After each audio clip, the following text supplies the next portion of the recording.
This is a great crowd. Thank you so much for coming to Malvern Books on a Sunday. We're very happy to have Monty Jones here.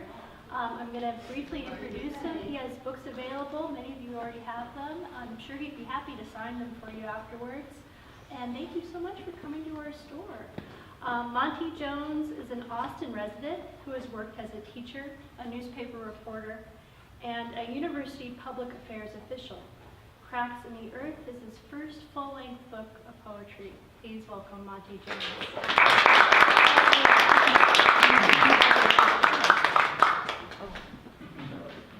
Well, thank you. I'm glad everybody came. There are 97 poems in this book. I'm not going to read all of them. I'll leave plenty for you to read on your own. I thought I'd start with one called The Mystery of the Self. I used to think that I would just start numbering my poems and call all of them collectively The Mystery of the Self. But I haven't done that. I have one with that title. What page, Molly? 15. In a mirror, in a clear stream, we're different from what we thought.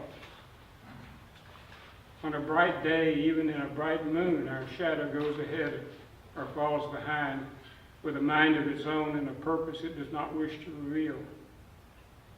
At the odd moment, who can say why, we begin to think of ourselves, and then almost at once lose the thought. A new mystery laid down over the first. The list of things that block our view is long and detailed, is jumbled, with no discernible order or reason, with no pattern or predictability. An obstacle known to us for many years can change into a new guidepost. We can stumble over an object that had always been a handhold or a touchstone. We remember the things that are lost forever. A painted button from a visit to Santa Claus, an autographed card from a star right fielder, a scrapbook of magazine pictures of Alaska, a hand puppet dropped in a well. How many mornings will we comb our hair? How many days leave home forgetting something?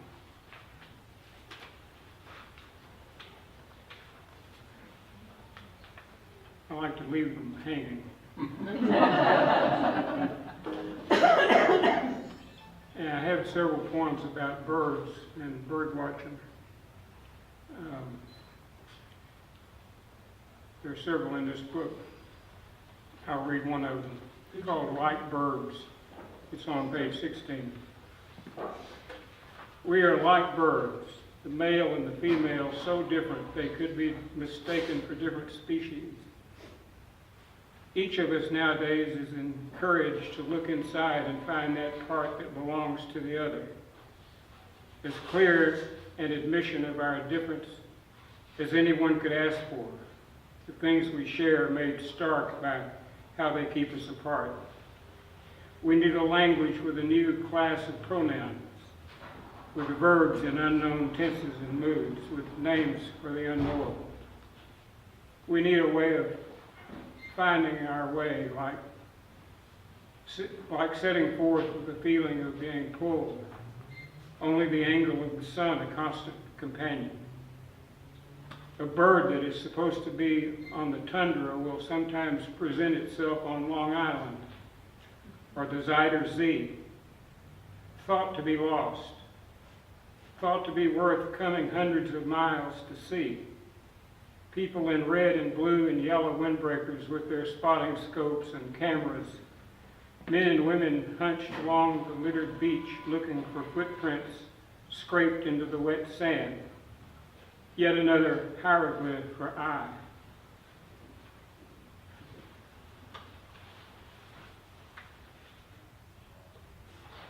There's one called Light, page 38.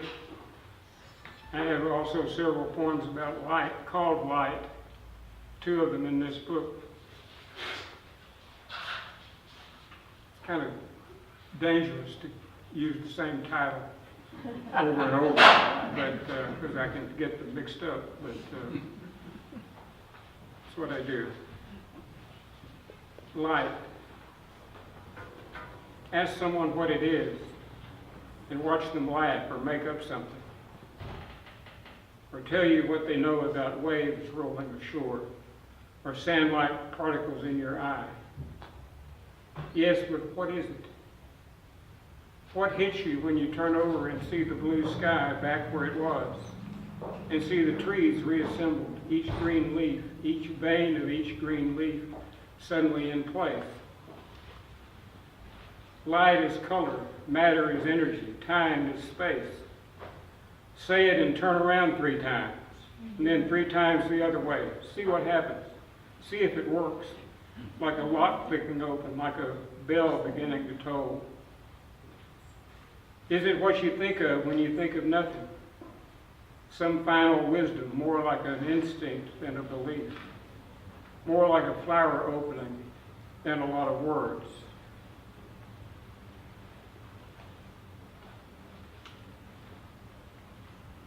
I also have several poems in which cats show up. It's funny when you send poems off to magazines. Nowadays you look on the internet to see what their guidelines are, and they tell you the ordinary things like how many poems they want to see at a time and what times of the year they read manuscripts and something about what they're looking for or what they don't want. Some of this is useful. A lot of it I find too vague to really help me. And a lot of them will say, send us your best poem. What is that? Every now and then you come to something that's really specific and is a good guide. I found one magazine, I don't remember what it was, but in the middle of all their other description, all their other guidelines, it said no cat porn. No cat poems. Well, I can just imagine what kind of cat poems they've been getting before they wrote this new rule. No cat porn. So it's hard to write a good poem about a cat. But then it's hard to write a good poem about anything. Yeah. So this one is about a cat. It's called Coconuts. The page. 33. I don't know where the cat has been, but when I rest my nose against his neck, he smells like coconut.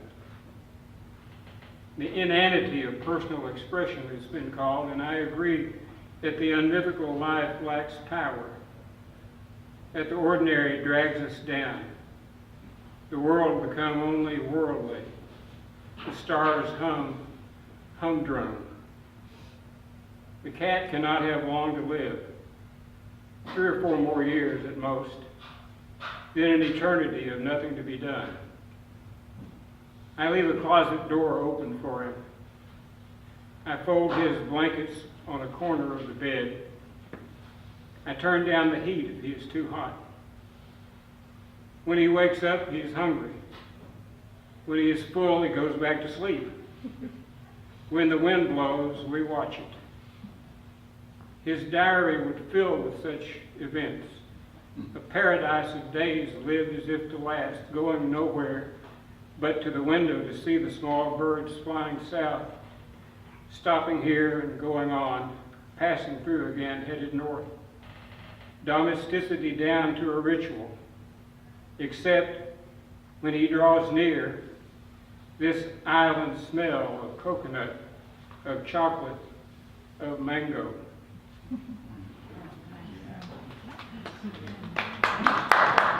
That's good. And We like cat poems. well, in that case, I'll read another one.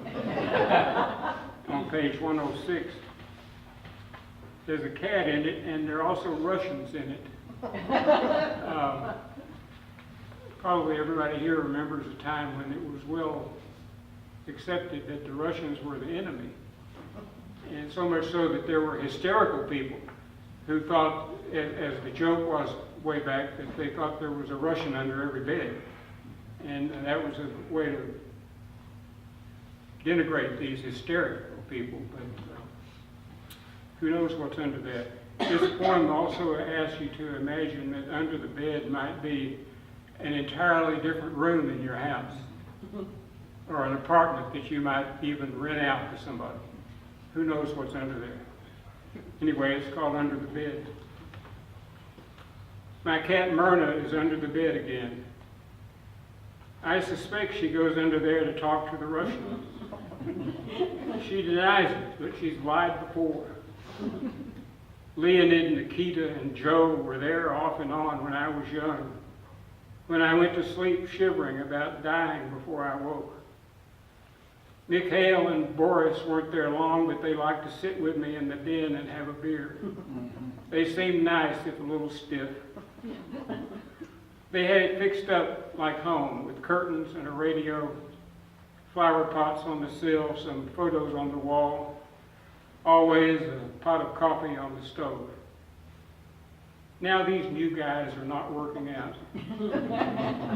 They come and go at all hours and make a lot of noise. They're up to something, I don't know what. I hear them late at night hammering as if they're building something. They play their music loud, maybe just to hide the other noise. I'm wondering now if Myrna might be stringing them along, on our side all this time, purring up to them, just waiting to spring her trap.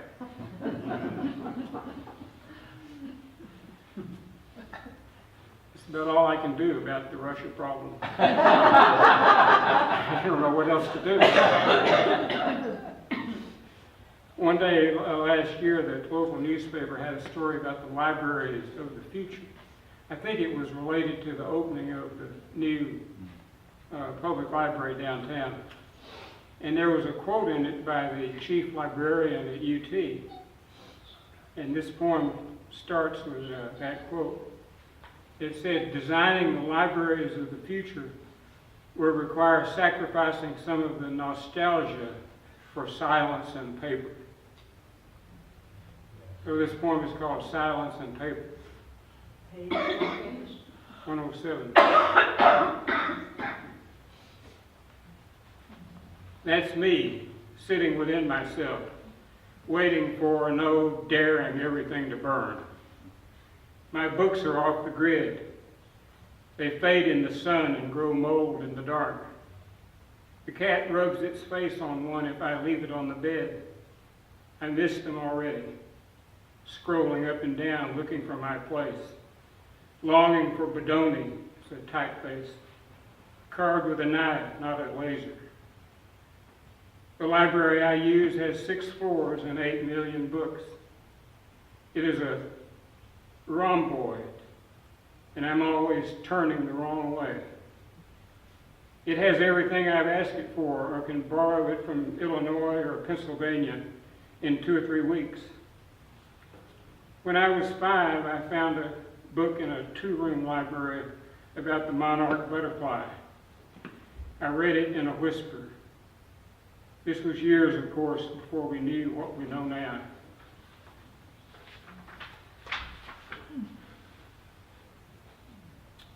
I don't have very many poems about politics, but every now and then I can't help it. And this one's called November 8, 2016. That was a Tuesday. You may remember what happened. Okay. 110. November 8th.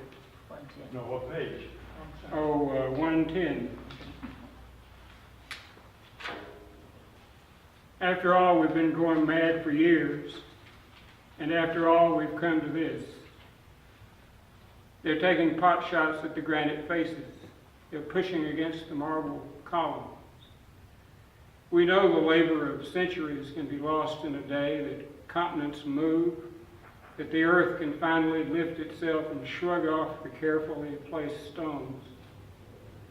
Some friends say they'll seek refuge, take off for some Corfu or other, maybe Lesbos or Skyros, picnic among the fallen pillars of ancient temples, or lend a hand as boat after boat of the lost and ravaged come ashore.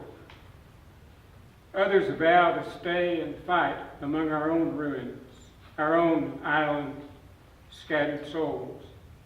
to catch their breath and start over, bend again to the work. They can start almost anywhere. Set upright the fallen chairs, put away in a drawer the pieces of a broken plate, begin to sweep the floor. For my part, for my consolation, I'll open now this new book about George Washington.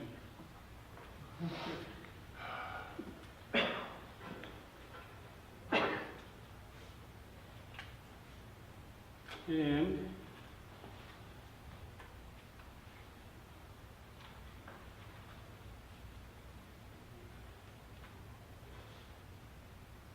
I have a friend who grew up in Brooklyn in a Jewish family, and her mother liked bacon, and there was always bacon in the refrigerator. And when my friend was, I guess, in junior high school, she asked her mother about this. She said, "We're Jewish. Why do we have all this pork in the refrigerator?" And her mother said, "Bacon is bacon. Ham is pork. You do what you can."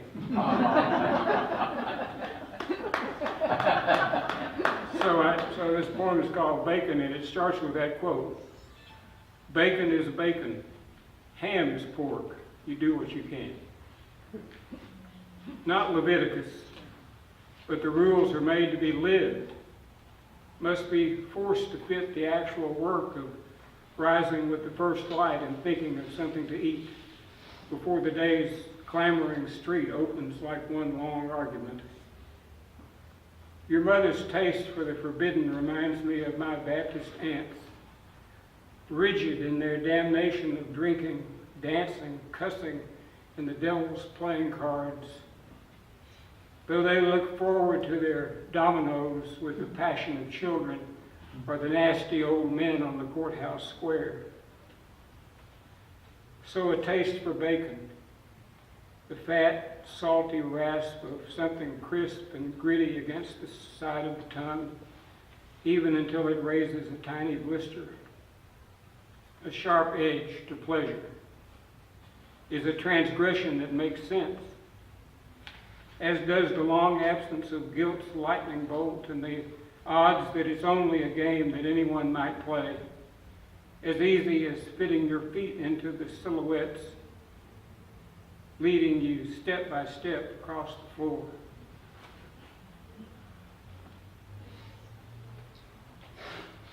That's a little subtle there at the end, but they used to put down footsteps on the floor to learn how to dance. And I think they especially did that in Brooklyn Heights.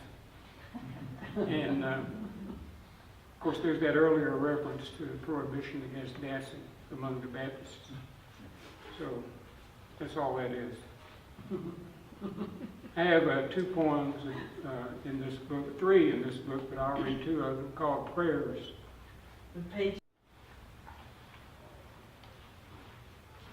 All his prayers were complaints. By the way, this poem imagines that there are these characters that I think of as the custodians of heaven. I don't know any more about them. All his prayers were complaints. They were received in what passed for heaven with a degree of admiration for their bluntness, for the way they refused to shy away from the subject at hand, for their persistence. Beside the usual faint praise, they stood up as models of directness and clarity, simple words, simply put. And the imperfections his prayers addressed were nothing new. They had been a topic of discussion since what some of them had taken to calling day one. That's in Genesis, day one. The waste, the inefficiency, the disorder, the violence, the lack of justice. These they readily acknowledged, and how could they deny them, the world as it is? Their question now was what could be done. To intervene would only compound the problems, especially the one of justice. The best they could offer was to point to beauty, sometimes spelled with a capital B, as a sort of consolation, an easing of the blow. Music, for example, they said, as they carved a flute from death's hollow bone. And there's one more here, maybe I'll stop with this one, called Prayers. What page? 102. A spell or a bargain, holy haggling, that we not drown, that the fire not drive us from our beds, that the house not fly into the swirling air, then to be dropped from a great height through the suddenly unsubstantial clouds, that we find mercy or justice, peace or knowledge, wealth or happiness, that we are beset with no confusions of purpose with luck, of care with indifference, of mind with matter, that the truth come not as an intruder, that our enemies give themselves away, that our guardians not fall asleep, that we be worthy of our inheritance, that the ship not run aground, that we hand it on in running order, that we find and keep 8 or 9 friends, that the storm pass over everyone with no harm. Well, I guess I'll stop there. I want to thank you for coming, and like she said, I'll go over there and sign any books if you want me to. So thanks again. Thank you.